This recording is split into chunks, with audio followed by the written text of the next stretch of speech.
Hi there and welcome to this tutorial on the death card. The theme of death is very central to the spiritual journey, and it's something that's not normally talked about with regards to this particular trump, but the death card spans a range of experience, right from the physical death of a relative, the ending of a marriage, for instance, and the trauma that can bring, as well as the transformation. And it goes all the way to the bliss of spiritual states, when we actually die to our lower self and raise our consciousness in something higher, something greater than ourself. So I'm going to be looking at this card within the context of that range of experience, whilst focusing on the spiritual aspect of it. This card is very much centered around the zodiac sign of Scorpio, which rules the 8th house astrologically, which is all to do with sex, transformation, death, as well as some other things. Symbolically, Scorpio is represented 3 times in this card. The lowest aspect or reflection of Scorpio is in the scorpion here. The middle aspect is the serpent here with the fish entwined. And the highest reflection of Scorpio is in the eagle here at the top, the most elevated aspect of Scorpio. So we'll be looking at all of those within this card. And you've also got the glyph of Saturn here and the influence of Father Time. What else can we say? Yeah, I read this book back in the 80s, which is Die to Live, and again that's all about meditation and dying to your lower self. So when you're sat in meditation, you are actually not entrapped within the mind. And this emphasises the theme that death is very much part and parcel of learning how to grow spiritually.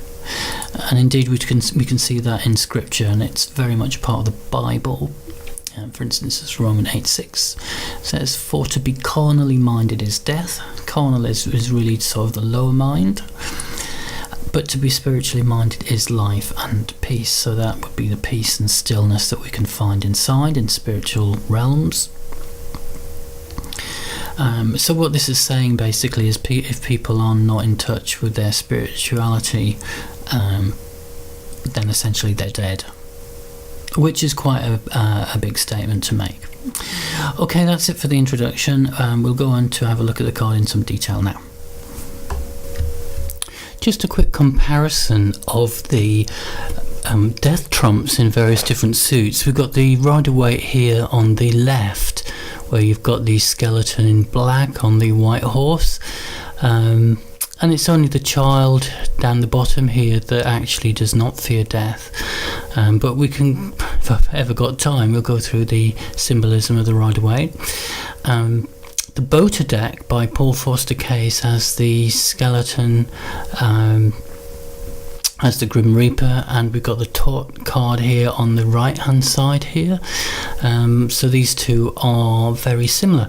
Something to note is that the skeletons are facing from west to east. Now that is actually significant because for those of you that have studied my articles on the Mystic Bible, the east is the spiritual side. It's the Garden of Eden that's in the east, and the tribe of Judah, which is a spiritual tribe, is in the east. So going from west to east, the significance of that is that ultimately the death card is about spiritual development, and we'll look a little bit more about that when we come to the symbolism section next.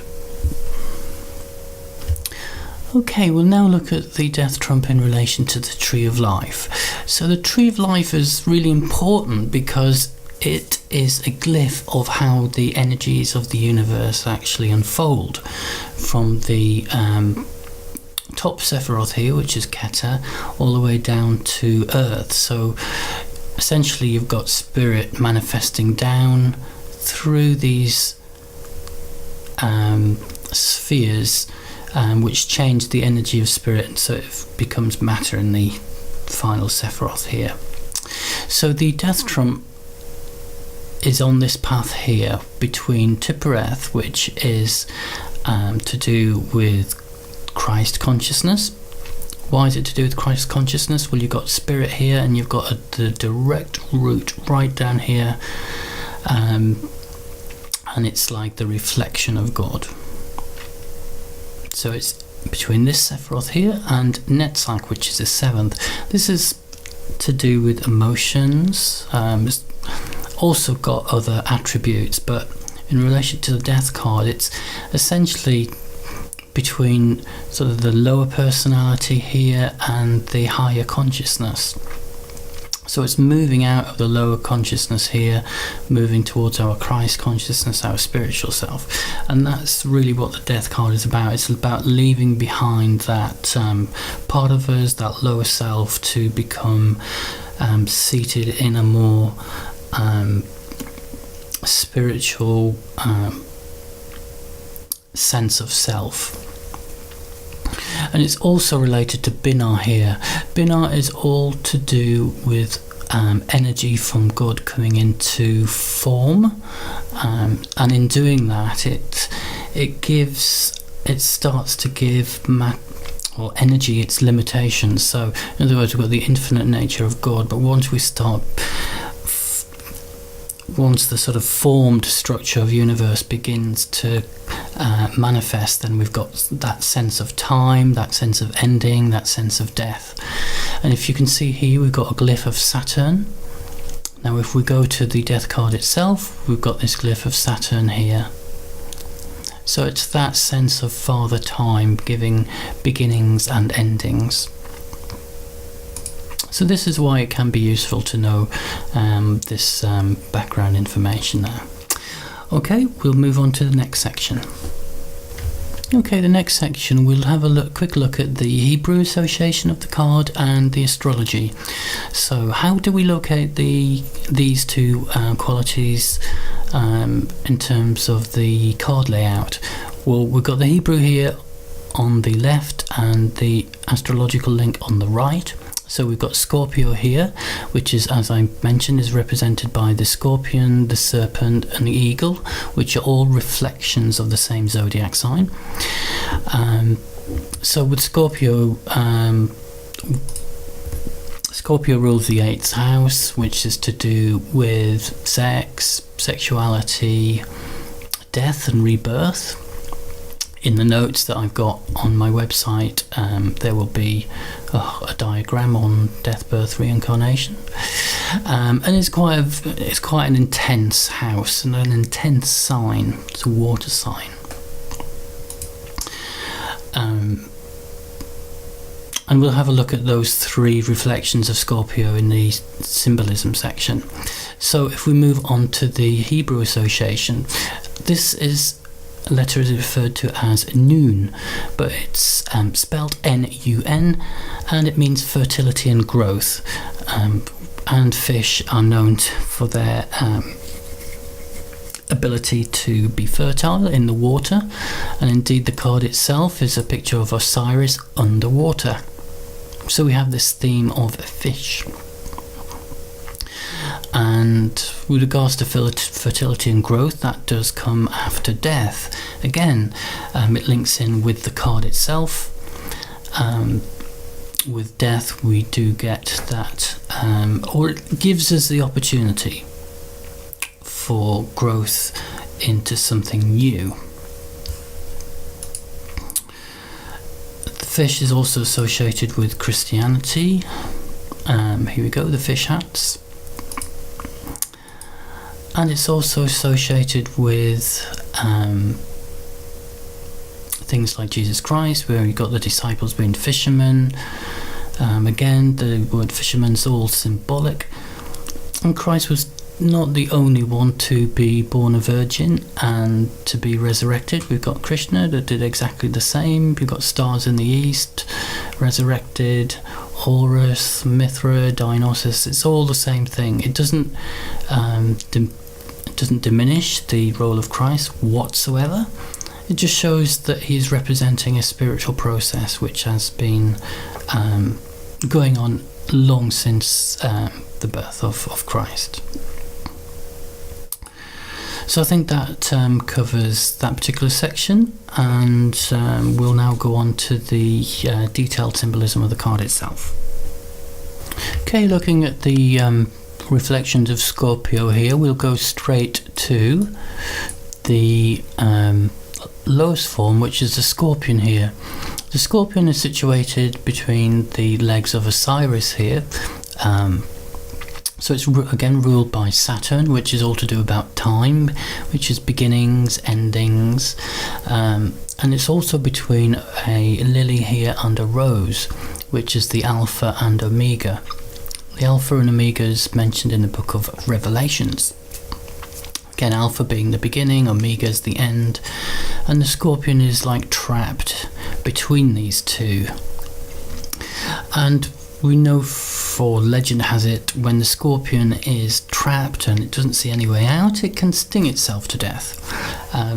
It's that sense, well, life is not worth living, so it gives up its body. So with the Scorpion here, we've got that reflection of death in the lowest form. And this card can represent physical death, the ending of a marriage, that sort of thing, our traumatic endings in our daily life. We've also got here the serpent entwined with the fish. The serpent, by its very nature, is masculine. The fish is said to be feminine.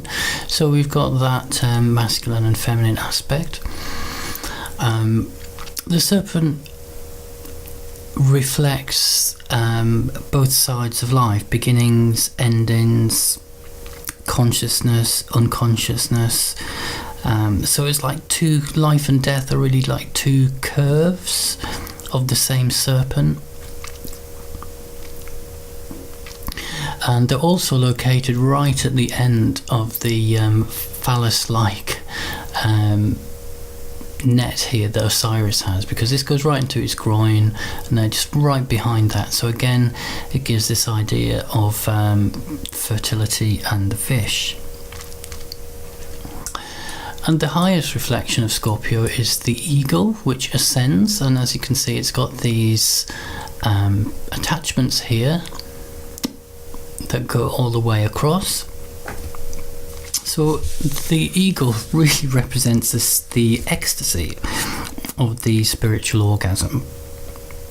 It initiates the creation of life, and we see these threads here linking it to the creative process going on here.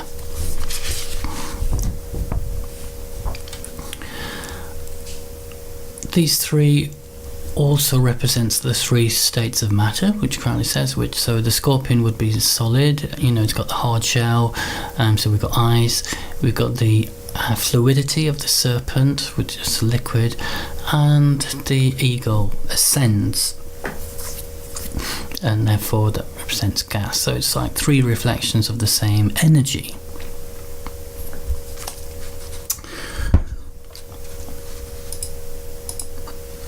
On this cycle of death and renewal, we can see in the process of reincarnation here.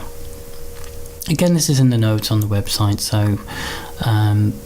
So we've got death, which is liberation from the physical body, and the various different processes as the soul heals and then reincarnates. So you've got this death being a part of the cycle of renewal and recreation there. We'll look at the remaining portion of the card that we have left. So as you can see, we've got these like bubbles here that go up the and across the phallic-like process coming from Osiris. In fact, does wear the ancient Egyptian hat here, and it's the upper crown of Egypt. There's an upper and lower crown, which you see in the Five of Wands. So you've got these bubbles, which are various different aspects of various. It can represent various different incarnations. So the bubbles show figures of various ages. We've got an adult male, adult female, and a child here. I think this is the male, female. And they're held together, these bubbles, with threads from the creative process. So we've got here death giving rise to life. So in a sense, we've got Osiris having two sides. He destroys life here with his sickle here. The sickle, if we look more closely, it like beheads one person here. And this thing of beheading is just the separation of the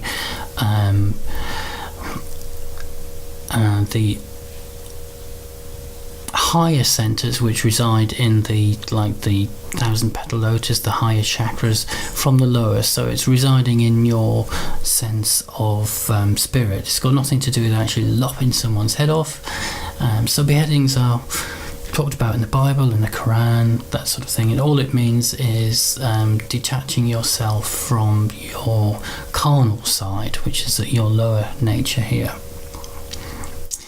And it's like in this process of letting go of our lower self, this figure rises in the light here. You can see a lot more freedom, and you've got light here. So it's like death again, giving rise to life. It's like letting go of your lower self to rise in spirit. And that's what this process is about. So Osiris both creates and destroys at the same time. He also dances, so it's like this constant theme of movement. So death is not a stagnating process, it's something which is all about change and transformation. He's also in black. Black, again, as we've said, is to do with Saturn and this sense of limitation. And Saturn here rules Binah, which we've talked about, and Binah is ruled by Saturn, and again, this is represented by a black sphere because it represents the beginnings of limitation. It's ironic here, you've got Tippereth where the death card is here, and this is in yellow, which is to do with the sun. The sun ruled Tippereth, and Christ calls himself the Amen in the Book of Revelations, and Amen-Ra is actually the sun god of Egypt. So these things all interlink here. So I think that's about it for the symbolism section, and we'll now move on to the transition between the Hanged Man and death. We have the Hanged Man, which is all about surrender, sacrifice. It's all to do heavily with the emotions, because the Hanged Man had a Neptunian influence. And here we have the water influence here with Scorpio being a water sign. So we have in this transition quite a detachment from the emotions, because we have this surrender here, and the result of that surrender is like the death to our old self and the newness of life that comes with that. So this is a process of being free of the seductive nature of the emotions, and that does give us the freedom, but it's not the final freedom, because we're at card number 13 and there are more processes to go. Okay, there's more in the notes section on this change, but we'll now move on to the next section. Forgot to say that death and the number 13. So Christ was supposed to be crucified on the Friday the 13th. Christ also is associated with number 13 because you got the 12 disciples and Christ makes 13. So again, all these numbers are symbolic. Again, the crucifixion gives rise to new life, which is what we see in this trump. So in terms of the upright definition, it really means something in our life is dying, dissolving, disintegrating, whether it be something we've created, it could be even a marriage, it could be the death of a friend, relative, acquaintance, or it could be a pattern, a habit, a way of thinking, something like that. So it's indicating a period of great transformation. It can indicate facing our darkest fears, but remember the darkest hour is just before the dawn. In a sense, if our life is passive and tasks are not really being completed, then this death might not be evident. So on the surface of things may seem quite stable, and yet life is a process of learning and growing. So death can really be our servant, and it sort of gives rise to growth, involves facing our fears and breaking our limits of existence. So it's a time to cut away those things in life which don't really serve our highest good. Death comes reversed. It could mean that we're resistant to change, reluctant to let go of the past. It could mean that life feels stagnated and we're stuck in a rut. Like the scorpion, we might feel trapped. It could be like trapped in something dead, which like a marriage or a relationship that isn't working. Could even be a fear of death itself, and a sort of a need to resolve that fear through greater insight and awareness. So it could be also indicate like a time to resolve issues that are in fact holding us back from living in the moment. We're holding on to that which doesn't really serve us from the past. Okay, in terms of the application to a Celtic Cross, we'll look at that in the final section of this video. Okay, these are just some examples of how the Death card may play out in interpretation in a Celtic Cross. So if it comes up in the heart of the matter in position number 1, the reading is fundamentally about change and transformation, death of the old, facing up to the fact that there is some big change that is going to happen or is happening in our life that we're going to need to deal with. Number 2, possible challenges or obstacles. It could be our fear of letting go. We might have invested a lot in that situation, so there's a fair bit of unravelling to do, which may not always be a straightforward process or comfortable one. Unconscious influences. Maybe unconsciously we're finding it difficult to face up to what we need to do, to get where we need to go. It might be so daunting that we're just not really engaging in that process. In terms of the recent past, it could mean again we've been through a divorce, something of drastic change that may or may not have been traumatic.